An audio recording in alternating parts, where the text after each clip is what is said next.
everyone, welcome back to my channel Conventional Science. I hope you all are doing well. In our today's video, we are going to cover the topic of secondary or biological treatment.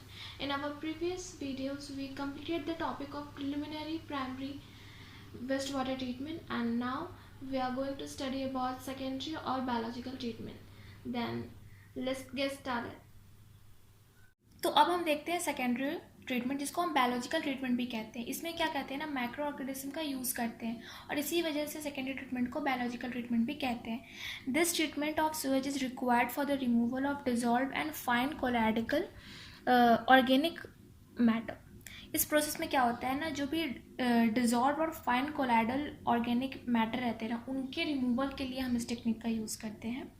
इसमें क्या होता है कि हम micro organism का use करते हैं, जैसे कि बैक्टीरिया, एल्गी, फंजाई, प्रोटोजोआ, जो कि अनस्टेबल ऑर्गेनिक मैटर को डिकम्पोज कर देते हैं स्टेबल इनऑर्गेनिक फॉर्म्स में.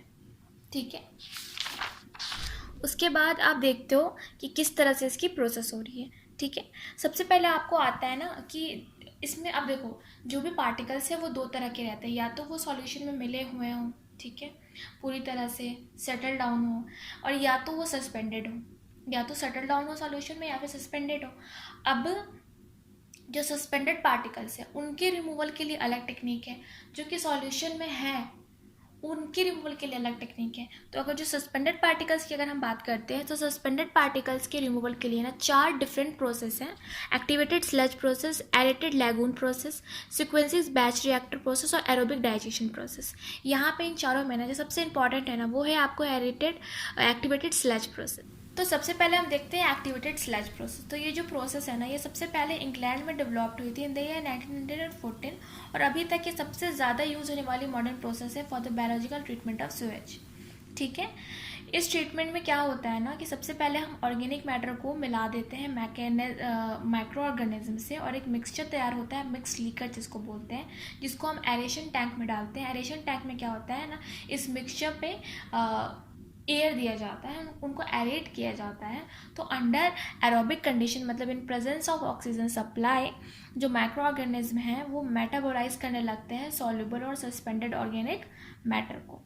तो जो रिएक्शन होता है, किस तरह से वो मेटाबोलाइज कर रहे हैं ऑर्गेनिक मैटर्स को, उनके रिएक्शन आपको यहाँ पे आप देख सकते हो. अगर आपको ऑर्गेनिक मैटर है, यहाँ पे आपको ऑक्सीजन सप्लाई है सफिशिएंट, और यहाँ पे आपको न्यूट्रिएंट्स दिया जा रहा है ताकि बैक्टीरिया अपने मेटाबोलाइजेशन की प्रोसेस अच्छे से करे, और बैक्टीरिया है साथ में.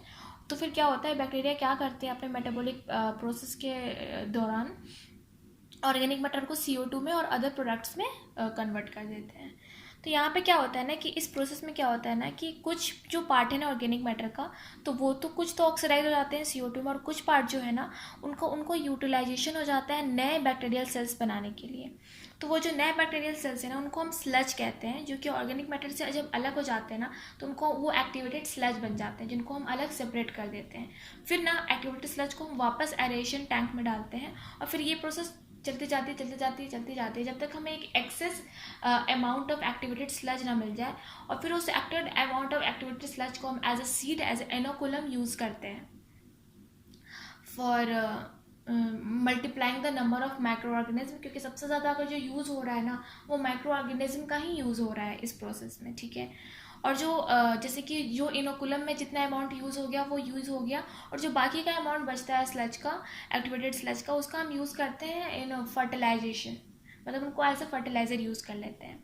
तो ये आपको पूरी process of activated sludge process. उसके बाद से क्या कौन कौन से फैक्टर इफेक्ट करते हैं इसके परफॉर्मेंस को, इस प्रोसेस के. तो आप देख सकते हो कि जो भी एरेशन का जो भी रेट है, जो भी हम फूड, जो भी न्यूट्रिशन दे रहे हैं, जो भी स्लज रिसर्कुलेशन रेट है, जो भी pH और टेम्परेचर प्रोवाइड कर रहे हैं, तो इन सब फैक्टर्स पे जो हमारा ये जो प्रोसेस है वो डिपेंड करता है. अगर आप एडवांटेज देखते हो इस प्रोसेस की, तो इसका जो बहुत कॉम्पैक्ट प्रोसेस है, बहुत सिंपल प्रोसेस है, बहुत लो कॉस्ट है, और बहुत इफ़िशिएंट बायोलॉजिकल ट्रीटमेंट सिस्टम है एक तरह से.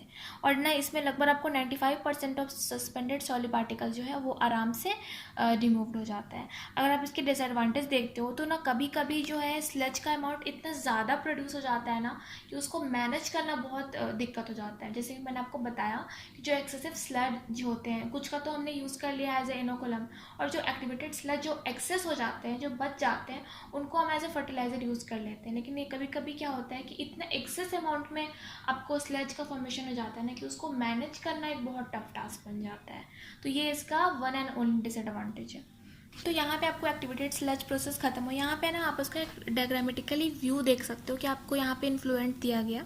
यहाँ पे आपको प्राइमरी सीवेज ट्रीटमेंट हुई, एरेशन टैंक में गया, वहाँ पे एरेशन टैंक में जो आपको स्लज जो है जो कि CO2 में कन्वर्ट हो गए हैं वो तो ठीक है, उसके बाद से जो बच जाते हैं उनको निकाल दिया जाता है। तो यहाँ पे आपको एक्टिवेटेड स्लज प्रोसेस खत्म हुई। यहाँ पे आप उसका एक ग्रामेटिकल व्यू देख सकते हो, यहाँ पे आपको कैसे इन्फ्लुएंट आया, यहाँ पे आपको प्राइमरी सीवेज ट्रीटमेंट हुआ एरेशन टैंक में, जहाँ उसके बाद से सेटलिंग टैंक में गए और वहाँ पे उनका मेटाबोलाइजेशन हुआ और जो हमारे ऑर्गेनिक मैटर है वो नए सेल्स में कन्वर्ट हो गए, CO2 में कन्वर्ट हो गए। उसके बाद यहाँ पे क्या होता है, जो एक्सेस स्लज बनता है वो कुछ स्लज तो वापस से एरेशन टैंक में जाके रिसाइकिल हो जाता है और कुछ स्लज को हम लोग रिमूव कर लेते हैं और उसको एज अ फर्टिलाइज़र में यूज़ करते हैं। अब हमारा जो दूसरा प्रोसेस है वो है एरेटेड लैगून्स, जिसको हम एरेटेड पॉन्ड्स भी कहते हैं।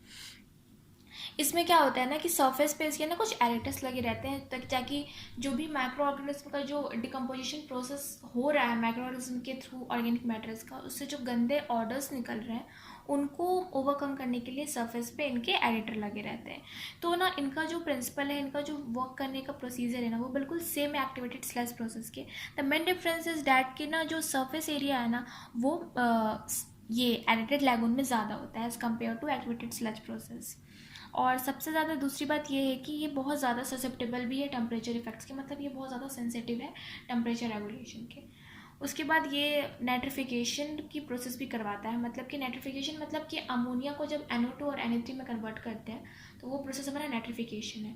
तो इस प्रोसेस के थ्रू हम नाइट्रिफिकेशन भी करा सकते हैं अगर हमारा जो टैंक है वो उस प्रोसेस को कराने के लिए सफिशिएंट है। तो फिर आता है आपको सीक्वेंसिंग बैच रिएक्टर प्रोसेस। तो ये भी ना एक तरह तो देखियो जो मेन प्रोसेस है ना वो एक्टिवेटेड स्लज प्रोसेस ही है, और बाकी जितने भी आपको निकले हैं ना प्रोसेस वो बिल्कुल मिलते जुलते हैं, बस मॉडिफिकेशन ही एक्टिवेटेड स्लज प्रोसेस का। अभी हमने एडिटेड लैगून भी देखा।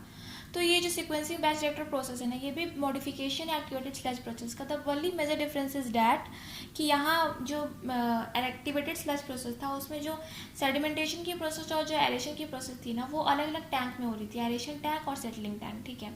लेकिन ना इसमें क्या होता है ना सीक्वेंसिंग बैच रिएक्टर में एक ही टैंक में ना दोनों जो प्रोसेस है मतलब एरेशन और सेडिमेंटेशन की प्रोसेस ना वो सिक्वेंसली मतलब कि स्टेप बाय स्टेप ना एक ही टैंक में होती है, बस यही एक मेजर डिफरेंस है।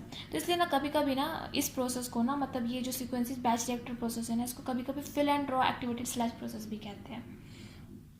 इसके ना 5 बेसिक स्टेप्स है, कौन कौन से, फिलिंग, एरेशन, सेडिमेंटेशन, डिकैंटिंग और आइडल।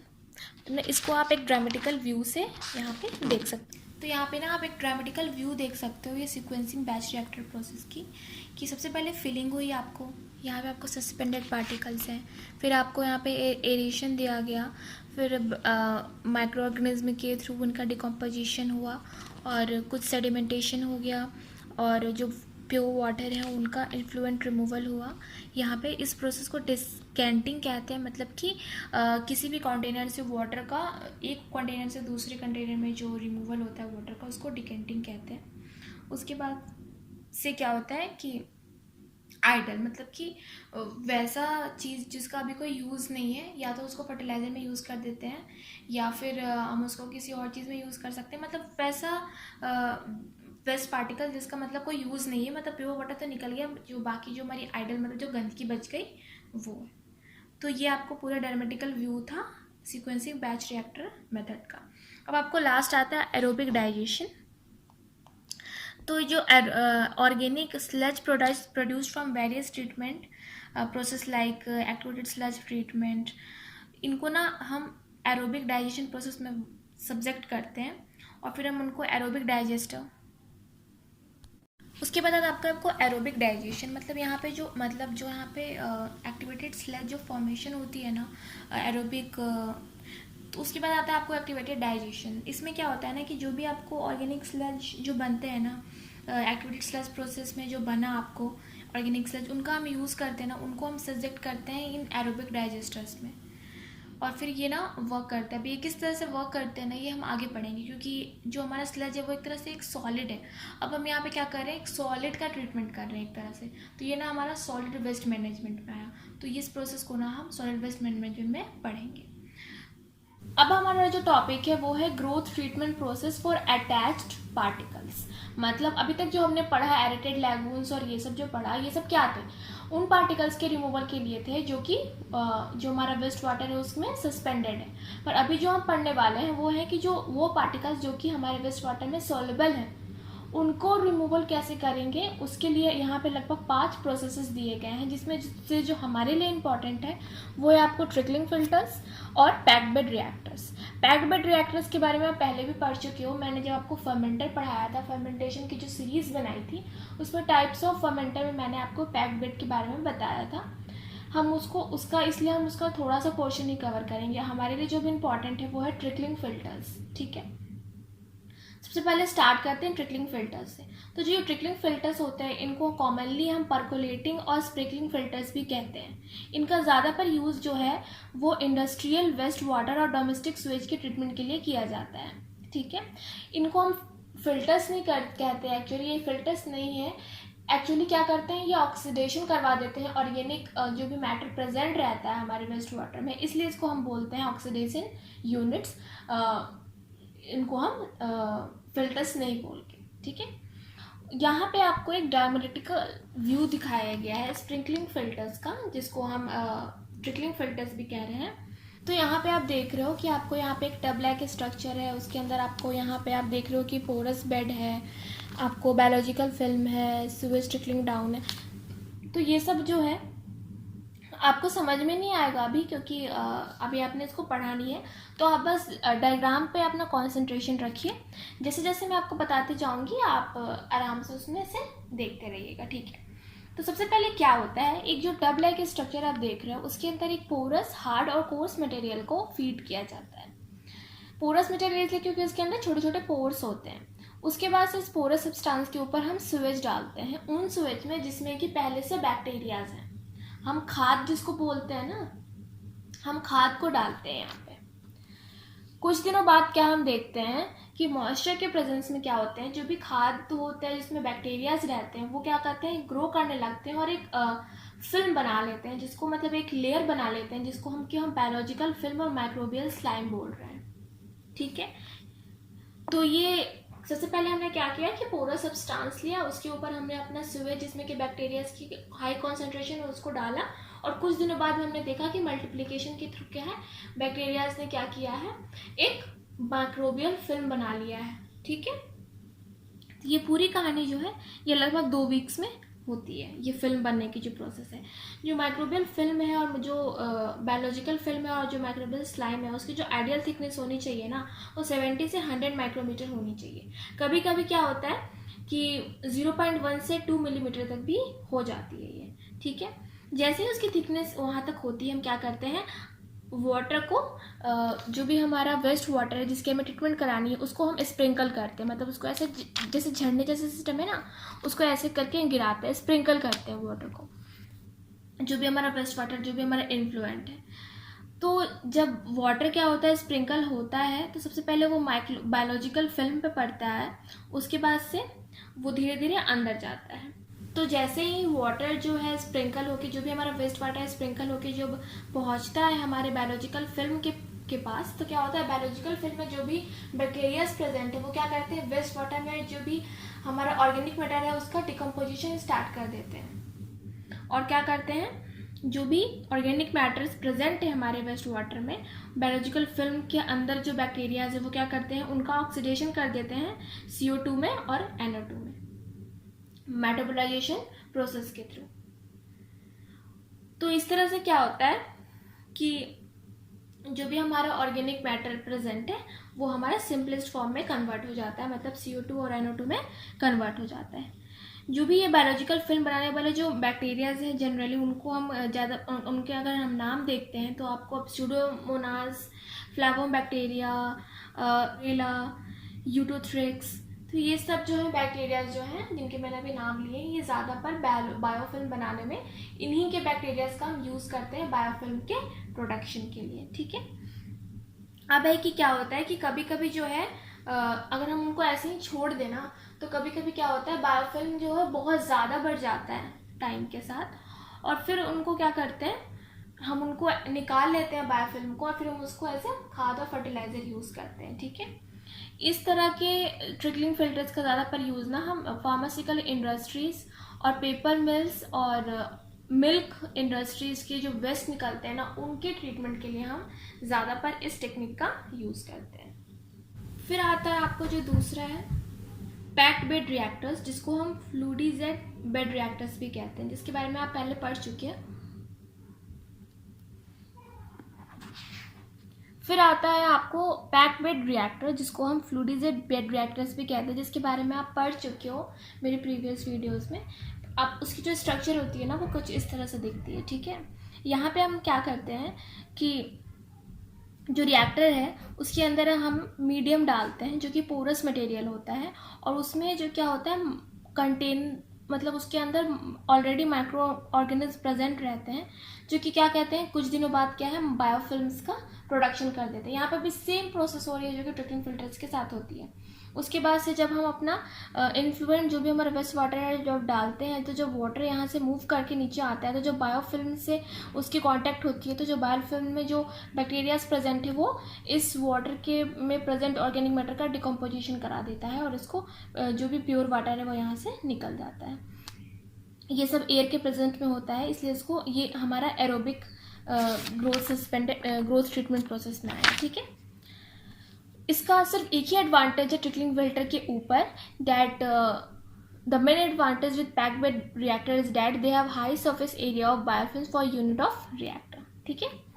अब आपको आता है anaerobic suspended growth treatment process. अब हम फिर से किसका देख रहे हैं, उन पार्टिकल्स का जो कि सस्पेंडेड, बट यहाँ पे हम उनका कैसे रिमूवल करा रहे हैं एनारोबिकली, मतलब without oxygen, in absence of oxygen. तो किस तरह से करवा रहे हैं, तो हम एनारोबिक डाइजेशन करा रहे हैं, ठीक है।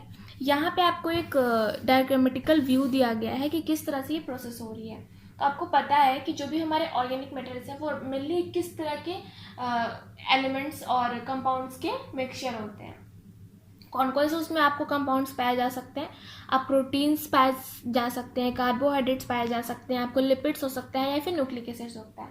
ऑर्गेनिक मैटर में यही 4 कंपाउंड्स हो सकते हैं, इन्हीं का कॉम्पोजिशन से हमारा ऑर्गेनिक मैटर बनता है कोई भी।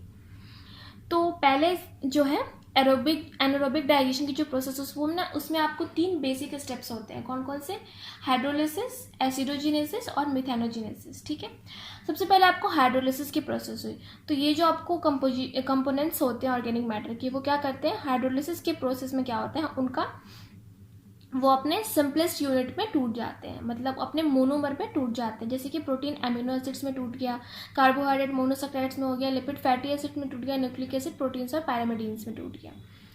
अब जो ये सिंपलेस्ट फॉर्म है अब उनमें होती है एसिडोजिनेसिस की प्रोसेस, जिसमें क्या होता है कि वो एसिडिक मटेरियल्स में कन्वर्ट हो जाते हैं, एसिडिक प्रोडक्ट्स में कन्वर्ट हो जाते हैं। जैसे कि आपको प्रोपेनेट, ब्यूटारेट, लैक्टेट, जैसे कि आप यहाँ पे देख रहे हो ब्यूटारेट, प्रोपेनेट, लैक्टेट, सक्सिनेट में कन्वर्ट हो गई ये सब।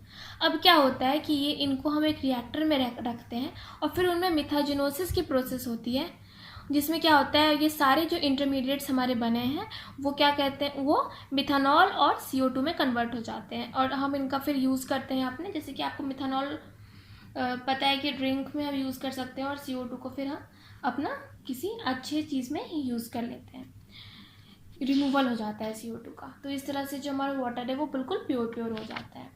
यहाँ पे जो एसिडोजिनेसिस और मिथेनोजिनेसिस की प्रोसेस हो रही है ना, इसमें हम ना इसको बढ़ाने के लिए, इंक्रीज़ करने के लिए हम इसमें बैक्टीरिया भी यूज़ करते हैं। तो जो एसिडोजिनेसिस के प्रोसेस में हेल्पफुल बैक्टीरियाज हैं उनको एसिडोजिनेस कहते हैं, और मिथेनोजिनेसिस करवाने वालों को मिथेनोजेंस कहते हैं, जिनके आप एग्जाम्पल्स जो हैं आप यहाँ पे देख सकते हो। एसिड फॉर्मिंग बैक्टीरियाज और एसिडोजेंस, इनमें आपको जो एग्जांपल्स आप देख रहे हो उसमें आपको क्लोस्ट्रीडियम दिख रहा है, साइनोबैक्टीरियम दिख रहा है, लैक्टोबैसिलस दिख रहा है, एक्टिनोमाइसिस दिख रहा है, स्टाइफ्लोकोकस दिख रहा है। तो ये सब कुछ एग्जांपल्स है, इसमें आपको इश्चरिशिया कोली, इकोलाई भी है। मिथानोजेनिक बैक्टीरिया में आप देख सकते हो कि इसमें आपको क्या है, मिथानोकोकस है, मिथानोबैसिलस है, तो ये सब आपको एग्जाम्पल्स है, इसको आप देख सकते हो। तो इस टॉपिक के साथ हमारा सेकेंडरी वेस्ट वाटर ट्रीटमेंट और बायोलॉजिकल वेस्ट वाटर ट्रीटमेंट अगर आप कहते हो तो ये हमारा खत्म हो जाता है। अब हमारा बचता है टर्शियरी वेस्ट वाटर ट्रीटमेंट, जो कि हम अपने नेक्स्ट वीडियो में करेंगे। अगर आपको आज की वीडियो से कुछ भी डाउट है तो आप कमेंट बॉक्स में पूछ सकते हो। And thank you so much for watching my video. If you find it useful then please like, share and subscribe.